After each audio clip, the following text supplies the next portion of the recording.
प्रतिज्ञा पालन। सन 1811 की बात है। राजा राम मोहन राय के बड़े भाई जगमोहन राय की मृत्यु हो गई।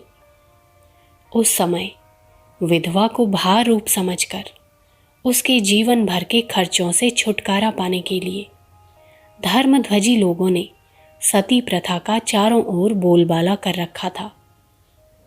जगमोहन राय की विवाहिता स्त्री को कुटुंबियों ने पति के साथ सती होने के लिए बढ़ावा दिया।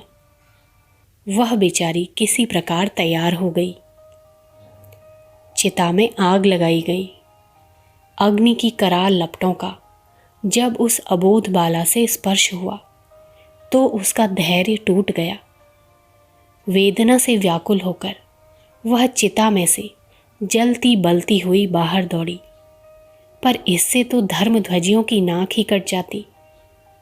कुटुंबियों ने बांस मार मार कर उसका सिर तोड़ दिया और उस अधजली को फिर चिता में झोंक दिया।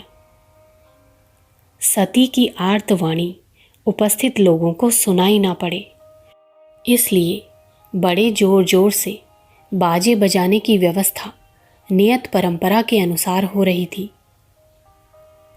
राम मोहन राय उस समय छोटे ही थे। उन्होंने धर्म के नाम पर शैतान को तांडव नृत्य करते हुए देखा तो आंखों में खून के आंसू उतर आए। वह मनुष्य ही क्या, जिसकी भुजाएं अनीति को देखकर न फड़क उठें। भावज की नृशंस हत्या को देखकर राम मोहन राय की छाती में ज्वालामुखी जल उठा।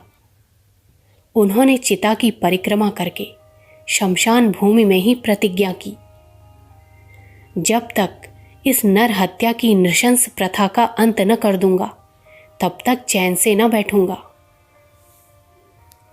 सब लोग जानते हैं कि राजा जी ने सती प्रथा बंद कराने के लिए अथक परिश्रम किया।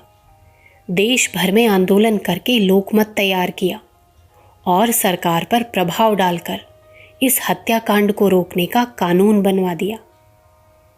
भावज के सती होने के 19 वर्ष के अंदर उन्होंने वह प्रथा बंद करा दी।